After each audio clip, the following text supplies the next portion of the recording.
Hola, ¿podemos empezar?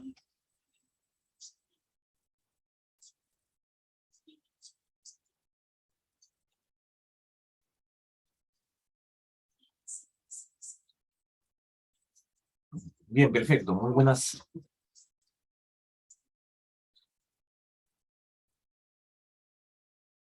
Bueno, muy buenas noches con todos. Un gusto estar nuevamente con ustedes en en esta última sesión de este taller que ha implementado la institución CEFICAP para los colegas de la Corte de Cañete.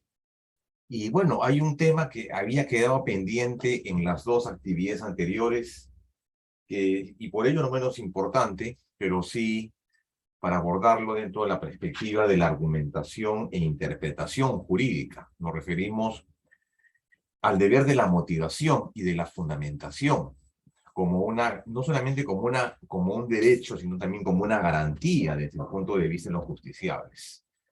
Y les digo esto porque casi el 60, un poco más probablemente 80-90% de las impugnaciones que se dan en términos generales.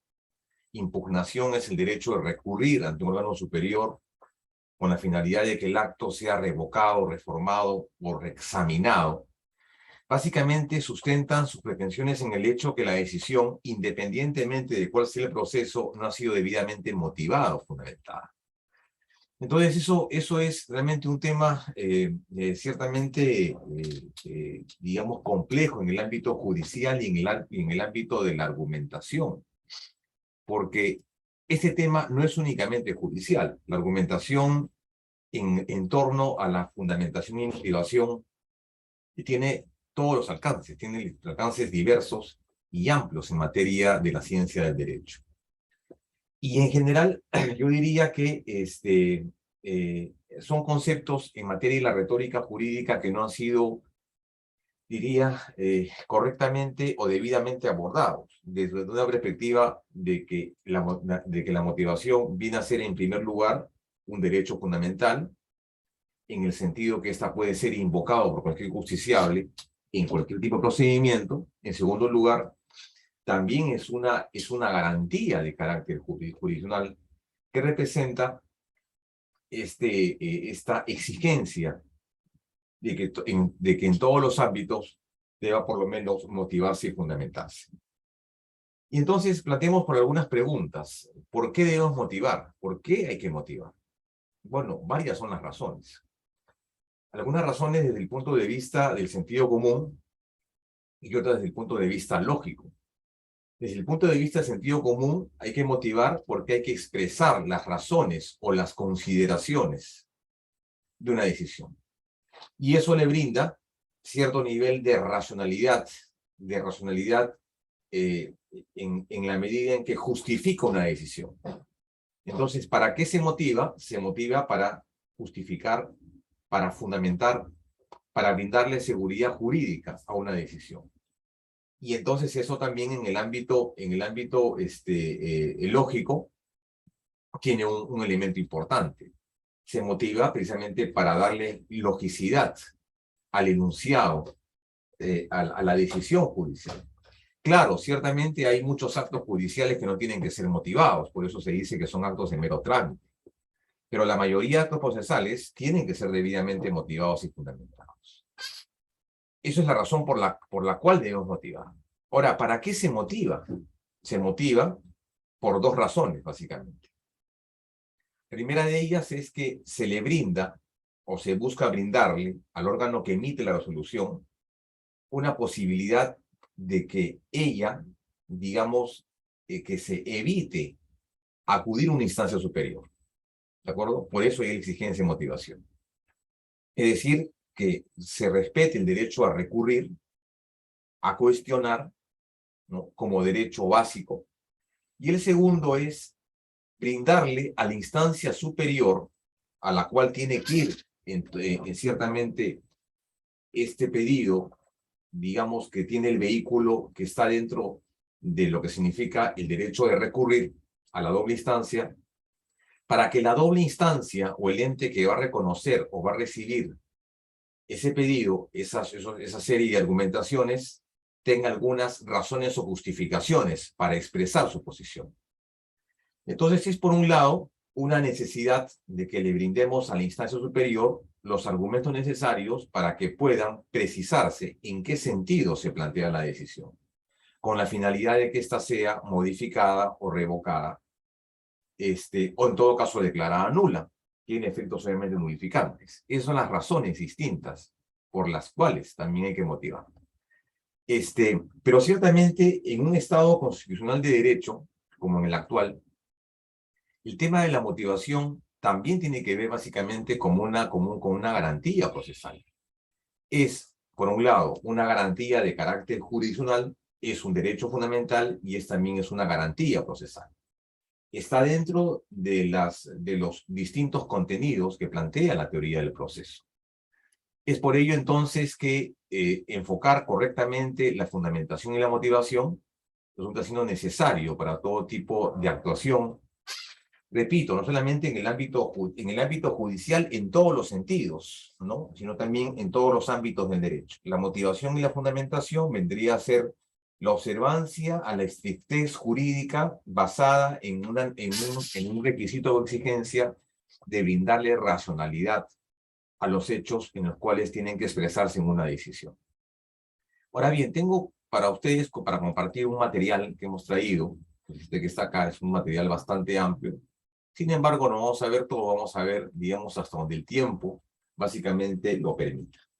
Perdón, un segundo, vamos a compartir el material. Un segundito, perdón, vamos a compartir el material. Compartir pantalla, motivación judicial. Perfecto, listo. Bien, hablemos un poco de esta motivación o de las razones de la fundamentación. Pero quiero antes de esto, digamos, distinguir lo que significa la motivación de la fundamentación. Y lo voy a plantear con un ejemplo sumamente sencillo que se desprende del texto de la Constitución. Por ejemplo, cuando analizamos el artículo de la Constitución que habla acerca de las exigencias constitucionales para la detención, una persona habla acerca de una exigencia, ¿no? Dice, el mandato judicial debe ser debidamente motivado y fundamentado. Motivado, dice la Constitución. Motivado y por escrito. Salvo el tema de la flagrancia. Perfecto, pero no solamente es motivado, sino también debidamente fundamentado. Entonces, este texto de la Constitución con respecto al régimen constitucional de la detención nos lleva a distinguir, o nos da la posibilidad de distinguir entre qué es motivación y qué es fundamentación. Motivación, ¿cuál será? En este caso muy concreto. Fundamentación, ¿cuál será? Expresar las razones de hecho por las cuales esta persona está siendo detenida. Las razones de hecho. Y la motivación vendrán a ser las razones de derecho. Es decir, en este escrito, en este documento, tendrá que decir entonces, ¿no? Que la persona tal está siendo objeto de un mandato de detención, ¿no? Por determinadas razones o cuestiones de naturaleza fáctica. Por un lado, ese es el tema de la fundamentación.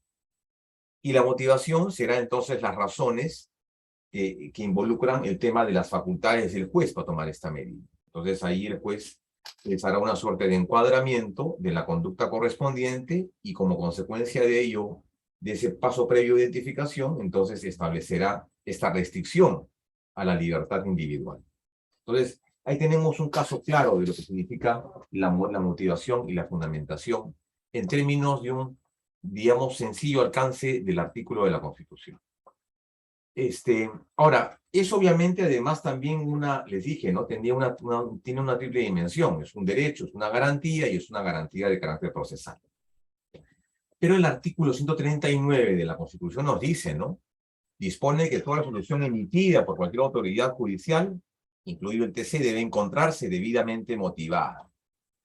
Quiere decir entonces que en la ratio decidendi, donde es la razón de la decisión, la expresión de las razones determinantes que nos permiten establecer de manera categórica un fundamento, una decisión, digamos, de estimación o desestimación, entonces eso es lo que se entiende como la ratio decidendi, o las razones de la decisión. Entonces aquí un primer enfoque tiene que ver con eso, ¿no? Que el tema de la motivación y la fundamentación es un contenido implícito del debido proceso en el artículo 139 de la Carta Política, ¿de acuerdo? Pero además también dijimos que constituye pues un derecho fundamental, ¿no? Para que los justiciables ejerzan de manera efectiva su defensa.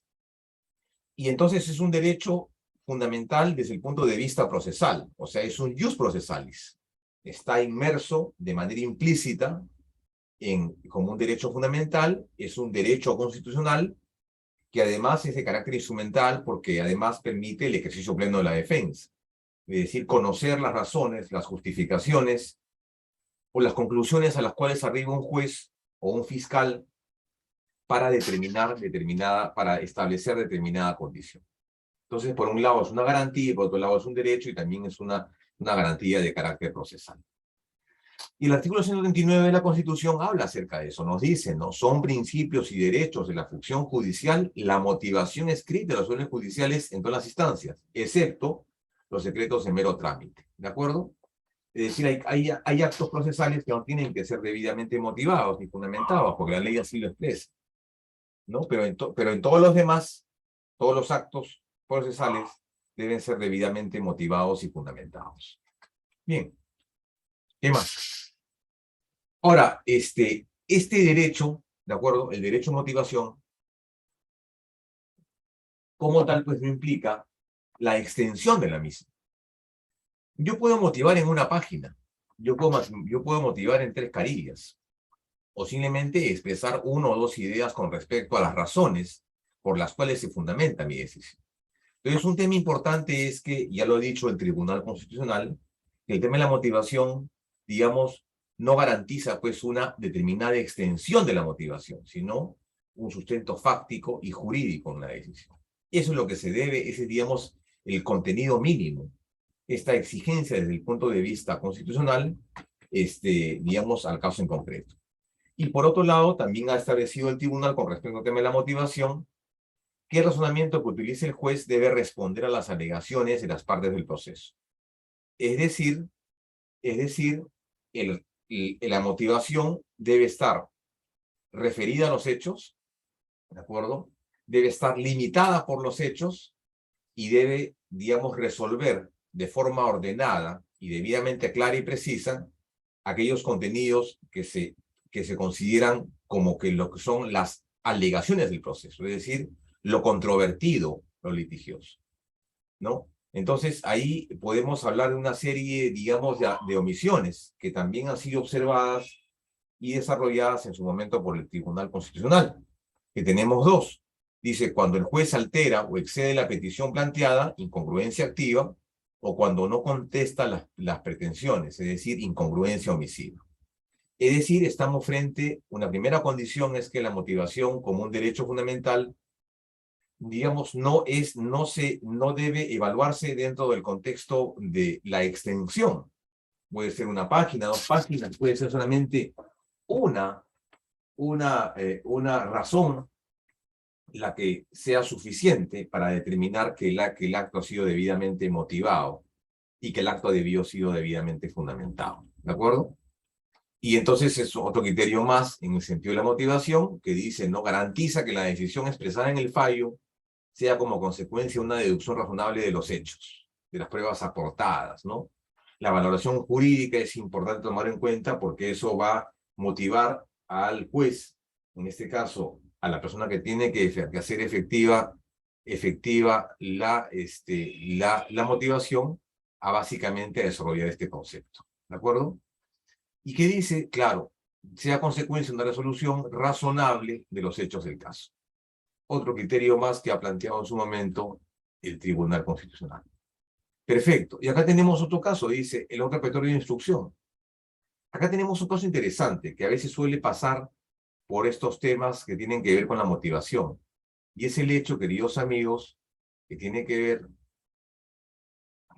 ver con el tema de la motivación. Un segundito, a ver. Me parece que se me ha ido la imagen un segundo. ¿Dónde está? Un ratito, un segundito. Lo que pasa es que... Perdón. Caray, ¿qué cosa ha pasado? Un segundo.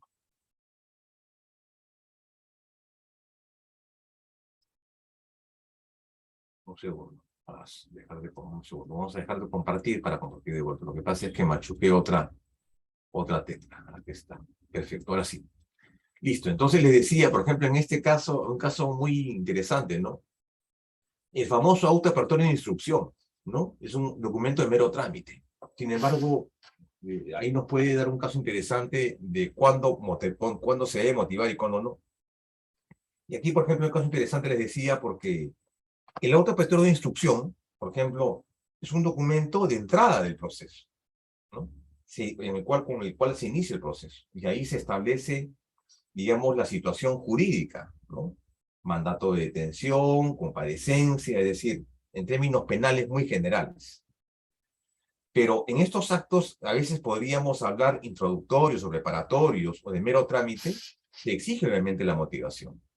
Y esto ha dado pie a que, por ejemplo, se permita que un auto de instrucción pueda ser cuestionado, precisamente ¿por qué? Porque no ha sido debidamente motivado.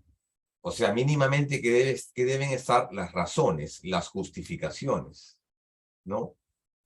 Que fundamenten esa decisión. Independientemente que sea, repito, un acto de entrada, un acto preparatorio, un acto que simplemente disponga de determinada condición jurídica de la persona. En este caso, el repertorio de instrucción determina, pues, la persona se dicta un mandato de detención o comparecencia, pero esa es una decisión de carácter judicial. Entonces, eso no obsta a que esta decisión debe estar, como les dije, debidamente motivada y debidamente fundamentada, ¿no? Perfecto. Acá tenemos una definición del derecho de motivación de los órdenes judiciales planteado en la jurisprudencia del Tribunal Constitucional. Entonces acá dice lo siguiente, ¿no? Claro, de conformidad con el artículo 139, el derecho de motivación forma parte, ¿no?, del debido proceso, es un contenido implícito, ¿no? En el sentido que toda resolución que emite una instancia judicial o jurisdiccional, ¿de acuerdo?, debe estar debidamente motivado, lo cual significa que debe quedar plenamente establecido por sus considerandos la ratio decidendi, las razones de la decisión, es decir, entendido como la formulación general expuesta en un caso en concreto que de manera determinada y definitiva resuelve el incidente, resuelve la controversia, el litigio. Eso es, digamos, un elemento importante a tomar en cuenta. Digamos, la definición a partir de la interpretación del artículo 139, inciso 5 de la Constitución Política del Estado. ¿De acuerdo? Y acá tenemos una diferencia. Diferencia entre la fundamentación y diferencia en la motivación que les hice referencia, ¿no? Dice lo siguiente, ¿no? Por fundamentación debe entenderse que ha de expresarse con precisión el precepto legal aplicable al caso en concreto. ¿De acuerdo? Quiere decir que será necesario que se citen los cuerpos legales y preceptos que fueran aplicados al caso en concreto. Y por motivación, ¿qué significa? Las circunstancias especiales, razones particulares, causas inmediatas que hayan tenido en consideración para la emisión del acto. Es decir, la fundamentación y además también la motivación. Así que son dos conceptos distintos, el de motivación y el de fundamentación, ciertamente desde el punto de vista de la lógica jurídica, ¿no? Entonces, diríamos, ¿cuándo estamos frente a una falta de motivación? ¿De acuerdo? Cuando se omite citar o invocar un precepto legal aplicable. Ahí estamos frente a un error de la fundamentación. ¿Y cuándo cuando estamos frente a una ausencia de motivación? Efectivamente, cuando no hay ese desarrollo lógico, no hay esa secuencia narrativa, no hay esa secuencia cronológica, o existen, digamos, existen deficiencias en la argumentación, que vamos a ver más adelante, de acuerdo a lo que ha establecido el Tribunal Constitucional con respecto al estándar de motivación. Pero ciertamente estamos frente a una situación de una omisión en la fundamentación cuando no citamos los preceptos jurídicos, ¿de acuerdo? Ese es un elemento muy claro en ese sentido.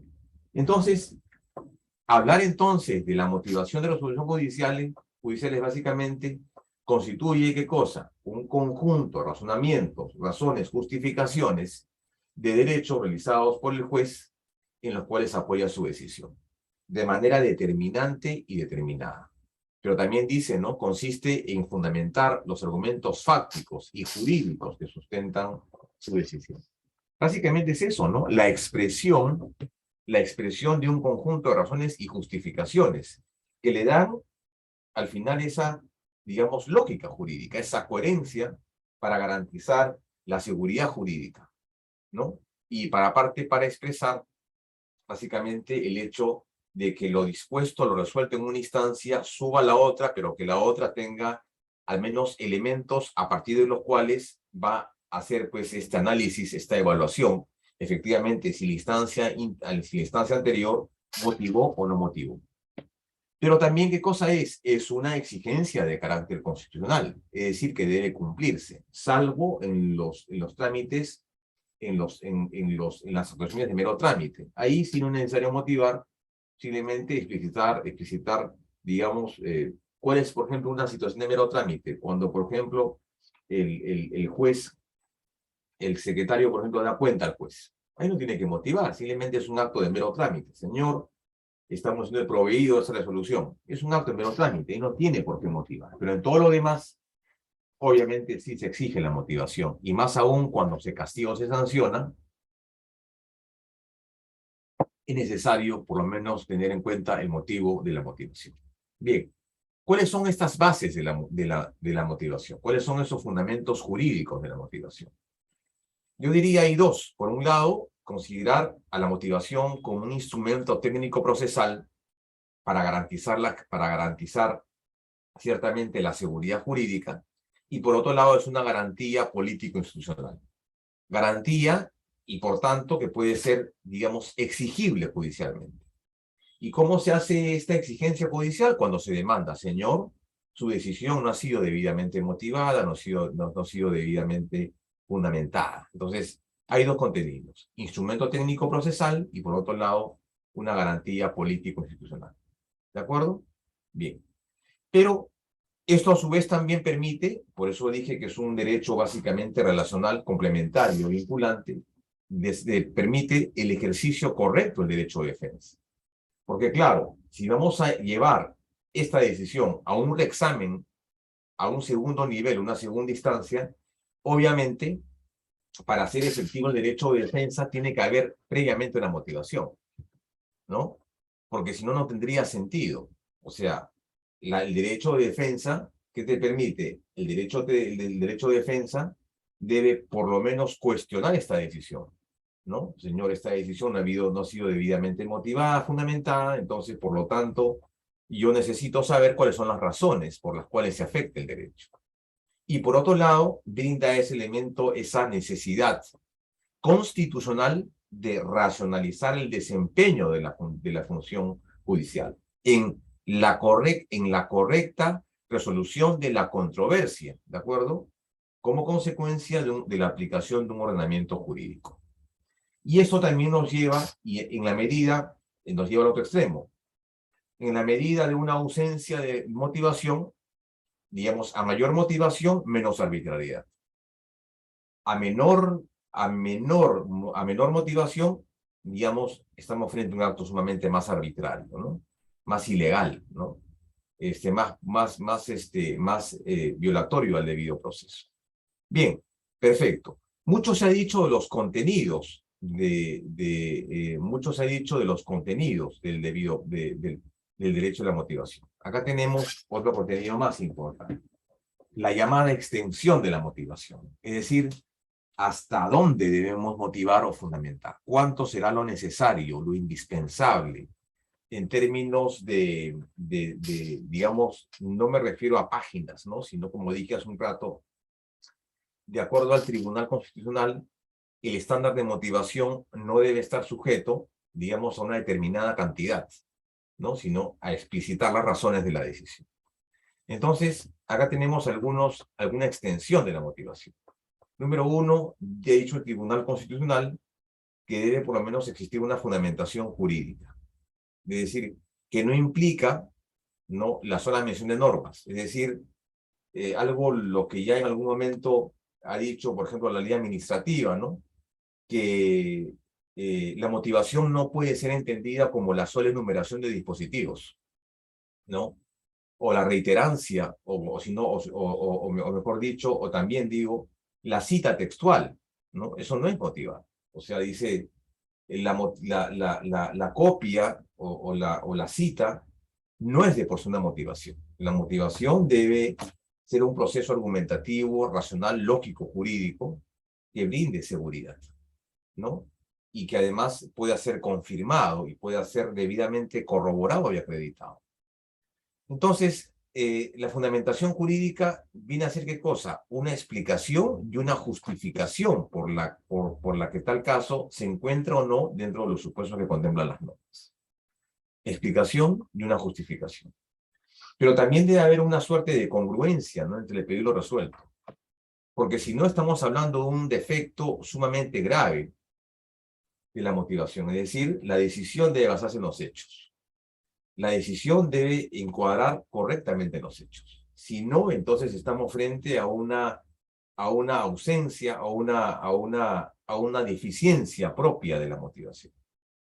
Que en su momento, finalmente al final de la clase, vamos a tener que establecer cuáles son esos ítems de los que ha desarrollado el Tribunal Constitucional en reiteradas sentencias. Me refiero a una sentencia en específico, la sentencia de Amón Gilares, con respecto al tema de la motivación. ¿Y cuál es el día de hoy ese estándar mínimo de motivación? Y finalmente la C dice que exprese una suficiente justificación de la decisión, ¿de acuerdo? Y aunque sea esta breve o concisa. El tema de la extensión debe quedar claro que no hay un quantum para determinar esto, ¿no? O sea, no hay digamos, no hay una determinación en cuanto a cantidad, sino lo que debería apreciarse es la calidad de la motivación. Como un ejercicio de retórica, como un ejercicio de argumentación. Son los criterios, ¿de acuerdo? Bien, ahora qué más. A ver, ¿dónde está? Funciones de la motivación. ¿Cuáles son las razones por las cuales debemos motivar? Bueno, hay varias. Yo les dije, la primera es garantizar seguridad jurídica. Número 2, garantizar la predictibilidad judicial. Número 3, también coadyuvar un razonamiento y a un razonamiento y a una racionalidad judicial, ¿no?, que es lo que debe primar, entre otras razones. Sin embargo, acá tenemos algunas funciones de la motivación. Algunas motivaciones desde dos ámbitos, una función endoprocesal y una función extraprocesal. Dentro de las funciones endoprocesales acá tenemos 4. Que el juzgador ponga de manifiesto las razones de su decisión por el legítimo interés del justiciable y de la comunidad para conocerlas. También se motiva para eso. O sea, la motivación también tiene un contenido externo. ¿Por qué? Porque el justiciable, que tiene un caso, tiene el derecho, es el primer receptor, el primer titular de la motivación. Pero también esta motivación puede servir a otros, digamos un tercero. Recordemos que hay un derecho fundamental que reconoce la Carta Política, que es el derecho que tiene toda persona para cuestionar, criticar cualquier solución judicial. Entonces, para ello es necesario conocer la aproximación del juez del caso en concreto, la posición del juez. Por eso es una función no solamente endoprocesal, sino también extraprocesal. Es decir, para que la comunidad también tome conocimiento de esta decisión y que en algún momento también pueda invocarla. ¿No es así? Pueda invocarla. Pueda también, digamos, citarla en algún expediente, en algún caso, que generalmente eso es lo que hacemos los abogados, ¿no? Segundo, dice que se pueda comprobar que la decisión adoptada responde a una determinada interpretación o aplicación del derecho. Decía hace un rato que la motivación tiene que ser debidamente corroborada. ¿De acuerdo? Pero, claro, eso es un poco difícil, pero se hace pues mediante las reglas de la argumentación. Es un ejercicio lógico-deductivo, obviamente, ¿no? El citar el encuadramiento no solamente de la norma jurídica, sino también de las razones por la decisión. Razones diversas, obviamente. Dice, ¿qué más? Que las partes tengan la información necesaria para recurrir en su caso a la decisión. Claro, porque imaginémonos, si la decisión a cuestionar no expresa ninguna razón ni consideración, ¿cómo es que vamos a plantear la apelación correspondiente? No habría ningún sentido. Imagínense que una resolución judicial se limita a decir improcedente la demanda, pero no plantea ninguna razón, ninguna justificación. Entonces, obviamente, la motivación tiene una cuestión también, en este caso, ya no endoprocesal, sino extraprocesal en el sentido de que, claro, el pedido sale de la instancia de ese juez para ser elevada al siguiente, superior, al jerárquico.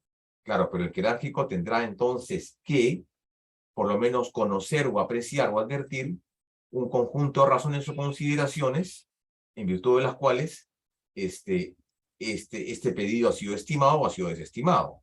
Entonces, obviamente, tiene digamos, cumple una función informativa con respecto al proceso en sí, pero que también lo traslada a la instancia superior, porque eso es lo que tiene que hacerse. La motivación, la fundamentación, está muy fuertemente vinculado a la doble instancia y también a la publicidad del proceso. Y por último dice que los tribunales de revisión tengan la información necesaria para vigilar la correcta interpretación y aplicación del derecho. O sea, digamos, el segundo y el tercero están ciertamente vinculados. Les decía que habían dos dimensiones, pues, ¿no? Una dimensión endoprocesal en el proceso y una función extraprocesal. En la función endoprocesal, te dice acá que la motivación permite el control técnico judicial que puede ser desarrollado por las partes en el litigio, control privado, ¿no? Así como los órganos judiciales, el control constitucional. Claro, el control privado en la medida que tú conoces el expediente, en la medida que la decisión del juez no ha satisfecho favorablemente la necesidad de que te explique las razones. O sea, si un juez te explicara las razones, las consideraciones sobre las cuales estima tu derecho, es un control de naturaleza particular. Señor, particularmente no estoy de acuerdo, su razonamiento no me satisface en absoluto, considero que las razones que se han explicitado son endebles, no se ajustan a la verdad, entonces ese es por un lado el control particular. Y por otro lado también el control de carácter jurisdiccional, es decir, en este caso ha habido una indebida interpretación, ha habido una incorrecta aplicación de la técnica de la subsunción, no se ha utilizado el método interpretativo correcto, ¿no? O digamos, el método interpretativo ha sido insuficiente para resolver la controversia, ¿no? Es decir, acá se ha aplicado una interpretación tópica cuando debería haberse aplicado una interpretación institucional, una interpretación constitucional, una interpretación hermenéutica, una interpretación exegética, una interpretación, digamos, no sé, histórica. Entonces, el método interpretativo ha sido mal llevado, por eso también hay que conocer el método interpretativo, es decir, determinar el sentido conforme correcto en relación a. Esa también es una función de carácter endoprocesal. ¿De acuerdo? Bien. Ahora, en el caso del derecho a la motivación, les dije hace un rato que ya el Tribunal Constitucional había establecido algunos contenidos protegidos. Y eso es parte un poco de la función que tiene que hacer un Tribunal Constitucional. ¿Cuáles son estos contenidos en virtud de los cuales el tribunal resuelve que efectivamente este derecho ha sido violado o afectado? Y estos contenidos básicamente son estos de acá. La motivación sustancialmente, a ver, veamos algunos contenidos. Perfecto. Esos son los contenidos. El contenido de un derecho tiene que ver, el contenido constitucionalmente protegido por un derecho es aquella parte del derecho nuclear, es el núcleo del derecho y que debe ser protegido por el legislador o por el juez. Entonces, cuando hablamos de estos contenidos mínimos, hablamos básicamente con esta suerte o este resultado de determinar la configuración del derecho. Bueno, el derecho a la motivación es un derecho fundamental, por tanto, tiene un contenido protegido, tiene un contenido constantemente protegido. Y esto nos lleva entonces a determinar 4 o 5 contenidos en el ámbito del derecho a la motivación. Número 1 es este que está acá. El primer contenido es este, ¿no? La inexistencia de la motivación o la motivación aparente. Y acá tenemos, digamos, una forma de entender esto. Inexistencia o motivación aparente. Dice, en este caso, no se están dando cuenta de las razones mínimas que sustentan la decisión y no da respuesta clara y precisa a las alegaciones de las partes. ¿De acuerdo? Intenta dar, dice, un cumplimiento formal del mandato, amparándose en frases sin un sustento fáctico. Número 1. Estamos frente a una inexistencia de motivación o una motivación aparente cuando no se da respuesta de las alegaciones. Quiere decir que la parte, por ejemplo, ha dicho, señor juez, pronúnciese usted sobre estos 4 puntos, y el juez se pronuncia solamente sobre uno. Entonces hay 3 puntos que no han sido debidamente atacados, que no han sido debidamente merituados. Entonces ahí estamos frente a ¿qué? A una motivación aparente o una existencia, una inexistencia de motivación. Pero también dice, no da cuenta de razones mínimas que sustentan tu decisión. Entonces, hay una ausencia evidente de una justificación jurídico-formal que, digamos, que le quita peso o respaldo a una motivación. Por ejemplo, ¿cuál sería este caso? A ver, por ejemplo, si estamos frente a una motivación desde el punto de vista de una subsunción de una subsunción a una conducta, por ejemplo, ¿no? Vamos a tener que motivar, por ejemplo, el acto de un homicidio. Entonces el juez dirá, claro, yo digo entonces, el juez dirá, claro, vamos a motivar la decisión, digamos, de la responsabilidad penal de la persona. Entonces yo diré, claro, estamos frente a un homicidio. ¿Qué es el homicidio? Homo caedere, homo hombre caedere matar, quitar la vida de una persona injustamente. Perfecto. Acá en este caso, el juez considera de que no han existido razones de inculpabilidad ni razones de exoneración, ¿no? O sea, acá no ha habido fuerza irresistible, acá no ha habido el obrar por disposición de la ley, acá no ha habido legítima defensa, por ejemplo, esta otra, lo que se llama la excepción de la responsabilidad. Acá simplemente ha habido la supresión de la vida humana, ¿no? Por un acto que implica conocimiento y voluntad. Perfecto, ahí estamos motivando, ¿no? Pero si decimos, perfecto, voy a determinar la responsabilidad de la persona porque se ha ocurrido una muerte, entonces la motivación correcta o que supla esta inexistencia de motivación o motivación aparente sería decir, bueno, el juez dirá, pues, el juez ha obviado el extremo de, por ejemplo, establecer el nexo de causalidad. O sea, ¿qué vinculación tiene la persona procesada, acusada, con respecto a la persona muerta? ¿Qué actos de esta persona han culminado con el cese de la vida de la otra? Y eso no se dice en la decisión judicial. Entonces, ahí hay una falta absoluta de una motivación, una motivación, inexistencia de motivación, o una motivación evidentemente aparente. ¿De acuerdo? Eso es un criterio. Siguiente dice, falta de motivación interna del razonamiento. Cuando existe invalidez de una inferencia a partir de las premisas que establece realmente el juez en su decisión, y por otro lado, existe incoherencia narrativa, que la pose se presenta como un discurso totalmente confuso.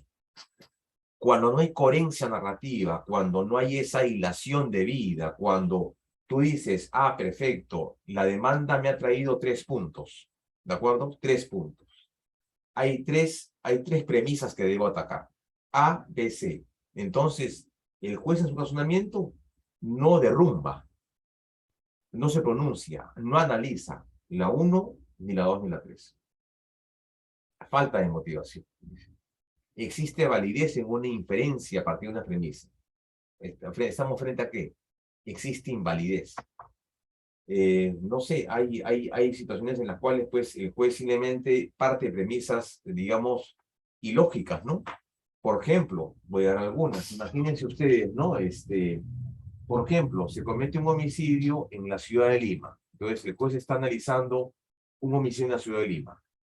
Y el demandante, y el procesado, le está diciendo, señor juez, o sea, yo estoy procesado por este caso de un homicidio que se cometió en la ciudad de Lima, pero yo debo decir en mi defensa que en esa época no estaba en Lima, estaba en el extranjero. Aquí está mi ficha de migraciones que no estaba en el Perú.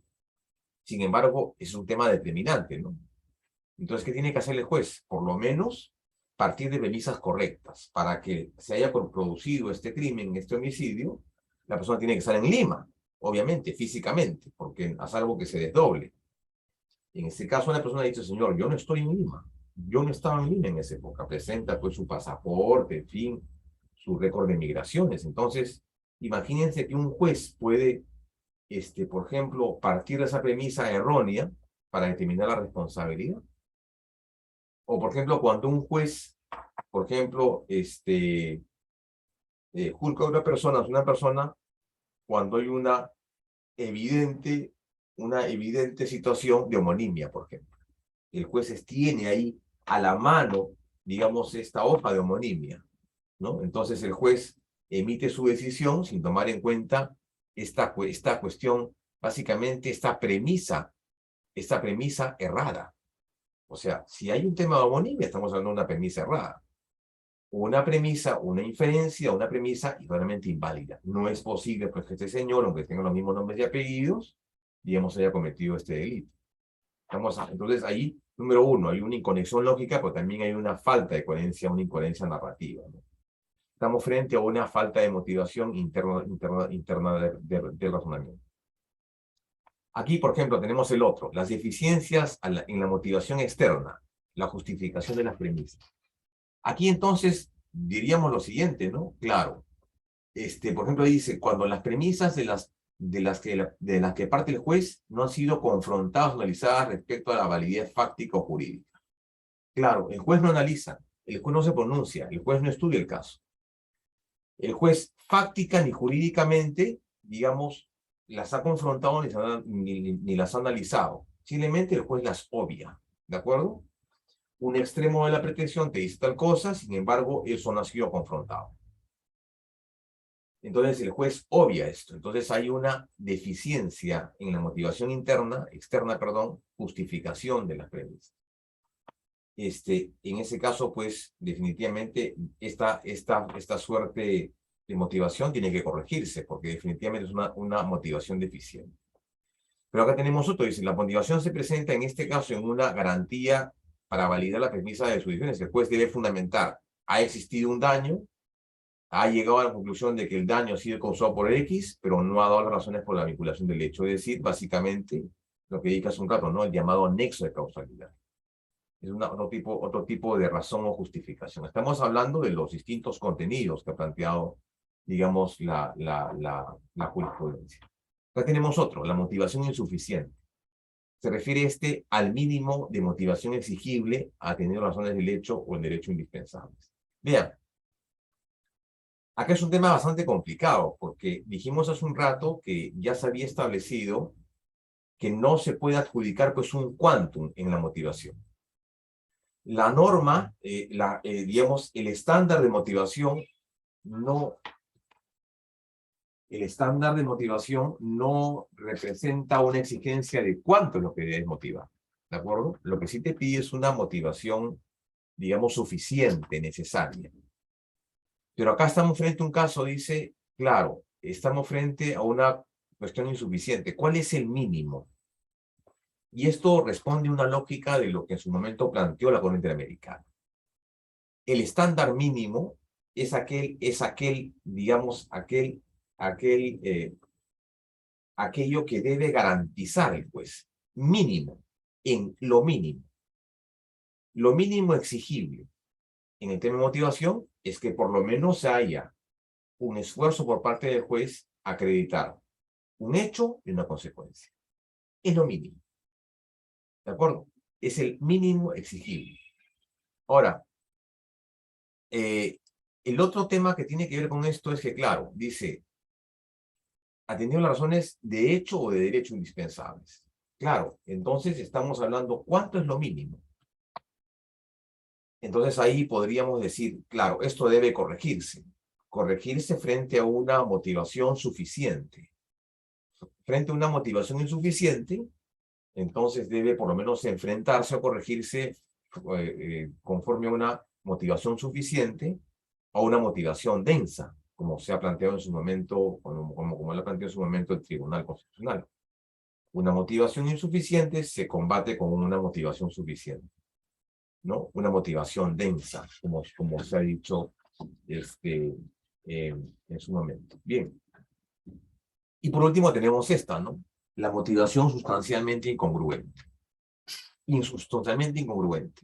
Dice, obliga a los órganos judiciales a resolver las pretensiones de las partes de manera congruente, en términos en que vengan planteadas sin cometer, por lo tanto, desviaciones, o que supongan la alteración del debate. Claro, pues, porque ya de por sí un caso judicial involucra una serie de premisas de las cuales no puede apartarse el juez. Quiere decir que, por ejemplo, si a ti te están procesando por homicidio, el juez no va a pronunciarse en su sentencia por un parricidio, ¿no? Es obvio. Si a ti, por ejemplo, te están procesando digamos, por un peculado de uso, el juez no va a emitir una decisión que fundamente su sanción sobre un peculado, digamos, un peculado normal. O sea, el juez no puede desnaturalizar, digamos, lo invocado inicialmente. No puede desnaturalizar, modificar los términos, ¿no? Que vengan planteados. El juez está sometido al principio de congruencia. Tú le has pedido A, pronúnciate sobre A. Tú le has pedido A, B, C, la decisión debe ser sobre A, B y C, nada más. O sea, el juez no puede, como dice acá, no puede optar por desviaciones que supongan la modificación o alteración del debate. El juez debe ceñirse a lo que ha sido planteado, a lo que ha sido solicitado en esta cuestión de este debate argumentativo. Entonces, ahí estamos frente a una situación sustancialmente incongruente. Y finalmente, dentro de este primer contenido de la motivación, encontramos esta, ¿no? Las motivaciones cualificadas. Tema interesante porque es todo un debate bastante amplio en materia de jurisprudencia. Cuando el tribunal ya había dicho en su momento, el TC había dicho que cuando se debate la privación de la libertad de una persona, o cuando la medida restrictiva es sumamente intensa, o es sumamente, digamos, dura, es intensa o dura, entonces la motivación debe ser igualmente intensa. O sea, a mayor nivel de afectación de derechos fundamentales, a mayor intensidad una restricción de un derecho fundamental, la motivación judicial debe ser más intensa. ¿De acuerdo? Eso viene en proporción. Si la decisión del juez va orientada a una pena privativa de libertad, lo menos que le puedes exigir al juez es una decisión motivada, fundamentada, congruente. Pero aparte densa, ¿de acuerdo? Aparte intensa. ¿A eso se refiere esto? Dice, una especial justificación para el caso de decisiones de rechazo a la demanda o cuando la decisión judicial afecta un derecho fundamental. En esto tiene que haber pues un doble mandato, ¿no? La justificación de la decisión y una justificación, una motivación ciertamente ampliada. Repito, aquí esta motivación ampliada es lo que en su momento el tribunal planteó cuando desarrolló la sentencia del caso Llanto Malatazo, cuando el tribunal dijo, perfecto, la motivación, en este caso el señor Llanto Malatazo, cuando hay una decisión en la cual está en debate, en discusión la libertad individual, una pena sumamente intensa, agresiva, una limitación manifiesta de la libertad individual, por lo menos los fundamentos deben ser claros y precisos. Los argumentos, claros y precisos, pero además también las razones. Aquí el tribunal fue claro, dijo, claro, esta suerte de lo que dicen los penalistas, ¿no? Mis amigos penalistas dicen esta suerte de ¿cómo se dice? Los actos que crean la convicción, deben haber convicción en el juez, ¿no? Y esta convicción entonces debe partir de conocer todas las posiciones de las partes. Esa fue la premisa del tribunal en el caso de Llanto Malatazo. Dijo, yo debo analizar las pruebas planteadas por la defensa, debo analizar las pruebas planteadas por el Ministerio Público, las pruebas planteadas por la Procuraduría, y si hay otros actores del proceso, con mayor razón. Entonces, todos ellos, cada parte del proceso debe entonces emitir pruebas, y esas pruebas deben ser ponderadas. Entonces, cuando se trata de una motivación cualificada, Quiere decir, cuando estamos frente a un rechazo liminar o una desestimación de una demanda, debe haber una motivación densa, ampliada, debidamente fundamentada. En el caso de Ollanta Humala, el tribunal dijo lo siguiente: claro, si la medida restrictiva es tan intensa, afectante a la libertad individual, entonces la decisión del tribunal debe por lo menos valorar todos los medios probatorios. ¿Y cuáles son estos? Claro, los medios probatorios planteados por el Ministerio Público, por la defensa técnica y aparte por la Procuraduría. Cada medio probatorio debe ser debidamente ponderado, analizado y además debidamente merituado. Eso es lo importante. Por eso hablamos de una medida de ese tipo, y eso se llama motivación cualificada. ¿De acuerdo? Bien. Ahora, muy brevemente ya tenemos poco tiempo para terminar la sesión, quiero referirme a ¿no? A este estándar mínimo. ¿Qué es este mínimo indispensable? ¿Cuál es este estándar mínimo que ha establecido el Tribunal Constitucional en una interesante sentencia, que es la sentencia Llamoja-Hilares? Una sentencia importante que establece este estándar de motivación judicial. Llamoja-Hilares representa por parte del tribunal un esfuerzo de establecer ahora una argumentación mucho más ordenada con respecto a una motivación insuficiente, una motivación incongruente, una motivación inexistente. Entonces el tribunal enfrenta esto sobre la base de una serie de premisas. Y estas premisas entonces parten sobre esto. Está acá, a ver un segundito. A ver. No sé si está acá. Está acá, aquí está. Estos son ahora, digamos, estábamos hace un rato frente a las omisiones, ¿no? Las deficiencias de la motivación. Ahora, ¿cómo se corrige esa motivación? Esas motivaciones insuficientes, incongruentes, innecesarias, insuficientes o inexistentes, mediante un estándar de motivación mucho más amplio. Es decir, estamos frente a una motivación mucho más forzada, una motivación mucho más densa. De tal forma que en el presente caso, el Tribunal Constitucional, en el caso Llamoja-Hilares, dijo lo siguiente: estamos frente a un caso en el cual, y quiero analizar un poco el contexto, un caso en el cual la señorita Llamoja-Hilares fue sometida a un proceso penal por haber matado a su madre. Pero recordemos que en este caso, cuando llega a revisión a la instancia del TC, el tribunal dice: perfecto, a la señorita se le ha juzgado, pero se le ha aplicado la pena más alta. O sea, en vez de darle 5 años, le han dado 25 años. Y parte de ello era también la valoración de la cuestión probatoria, de la fundamentación y la motivación de la instancia judicial. Y entonces los jueces aplicaron esta sanción, la sanción más fuerte, la sanción más intensa, sobre la base de una premisa. ¿Cuál era la premisa? La premisa era de que esta persona, la señorita Llamoja-Hilares, había matado a su madre, de acuerdo, con alevosía y con premeditación. Esa fue la valoración que hizo el juzgado, la sala, perdón. Pero que no había valorado todos los elementos y había una serie, digamos, de falencias en la motivación. En un principio se dijo, claro, se aplica la pena más alta porque estamos frente a un delito bastante y sumamente, digamos, grave, en el cual ha habido premeditación, ha habido violencia. Recordemos que la madre, cuando se lee el examen médico legal, ya terminó. Cuando se lee el examen médico legal, se dice: la señora fue asesinada por 36 puñaladas. Uno dice: qué monstruo, ¿no? 36 puñaladas, o sea, acá ha habido alevosía, ha habido, no sé, ha habido insidia, ¿no?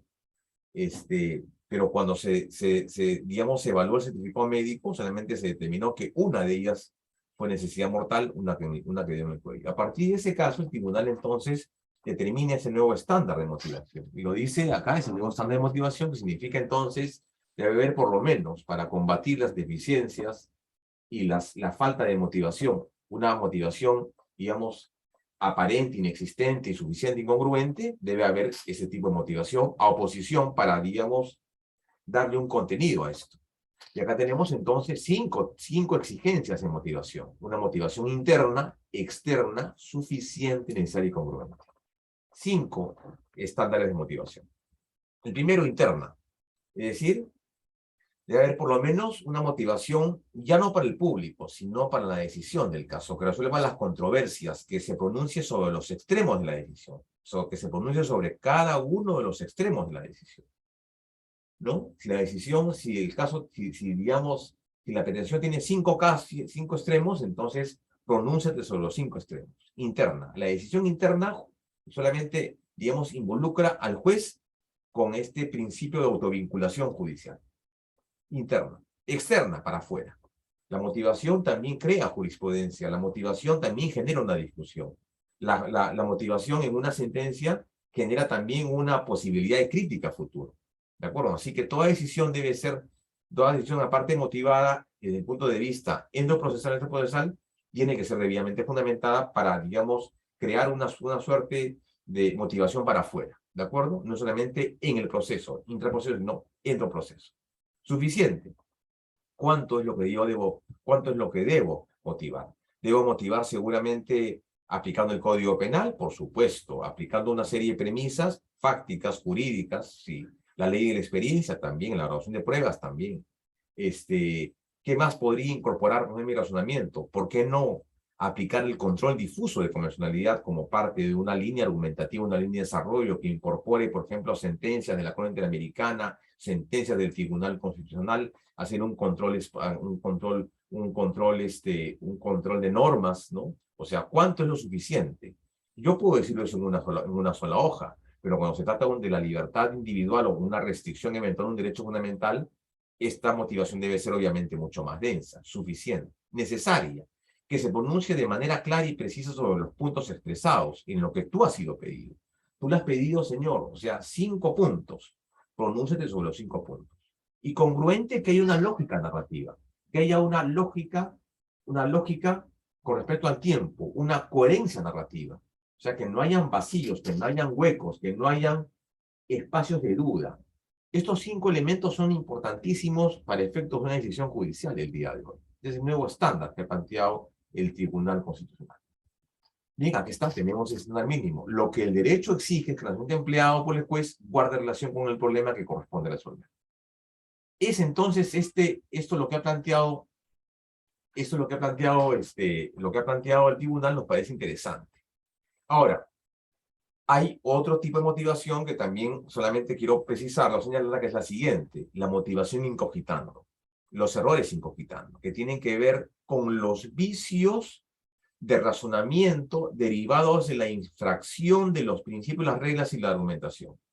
Los principios, estos errores incogitando, básicamente se enmarcan dentro de 3 elementos. Número 1, deficiencias improcedendo, errores improcedendo, errores injudicando y los errores incogitando. Errores improcedendo, errores en el procedimiento, errores injudicando, errores en la interpretación. Y el tercero, no menos importante, es los errores incogitando. ¿Qué significa? Es la falta de motivación. Entonces, aquí, digamos, se amplía el escenario. Errores improcedendo, señor, hay deficiencias en el procedimiento. Errores incogitando, señor juez, hay errores en la interpretación. Y errores incogitando, señor, hay errores evidentes y manifiestos en la motivación. Por lo tanto, ahí estamos frente a una situación en la cual se puede revertir, obviamente, sobre la base de esta motivación correcta y adecuada, que es básicamente ese estándar mínimo de motivación al que he hecho referencia en esta presentación. Quiere decir entonces, ya a manera de conclusión o de resumen, que estamos frente a una, no solamente exigencia desde el punto de vista procesal, estamos frente a una exigencia desde el punto de vista racional, desde el punto de vista de una obligación del juez, desde el punto de vista de garantizar el derecho de las partes, en el sentido que el derecho de motivación, de la motivación de acciones judiciales, es un concepto sumamente amplio. O sea, no es únicamente para el ámbito judicial, un caso, un proceso, es también para cualquier ámbito en el cual haya una controversia, algún pedido, y que su aplicación se extienda a todos los ámbitos en el ámbito arbitral, en el ámbito penal, en el ámbito administrativo, en el cual exista pues una relación de proceso. Es un criterio básico y que debería ser entendido en una triple dimensión. Es un derecho fundamental, en la medida en que puede ser invocado por cualquiera en un proceso, en juicio o litigio, es una garantía institucional, ¿no? Y por otro lado también es un contenido mínimo del debido proceso, pero es un contenido mínimo del debido proceso desde el punto de vista implícito. Esa es un poco la función. Bien, yo con ello me despido, no sin antes agradecer nuevamente a la institución CEFICAP por la reiterada invitación para compartir con ustedes este taller que tengo entendido que ha llegado a su fin el día de hoy. No me queda más que agradecer nuevamente a CEFICAP, al licenciado Anthony y a ustedes, ¿no? Desearles los mejores éxitos. Estoy dejando, por si acaso, acá un correo para cualquier consulta o solicitud de información y además también por el material que siempre lo dejamos a disposición de todos ustedes. Mi correo para cualquier consulta es este que está acá, delgado consultor @hotmail.com, perdón, consultor hotmail.com. Listo, ahí está. Ahí tienen un correo para cualquier duda, interrogante que tengan ustedes a bien hacer. Bueno, un gusto. Cuídense mucho. Gracias.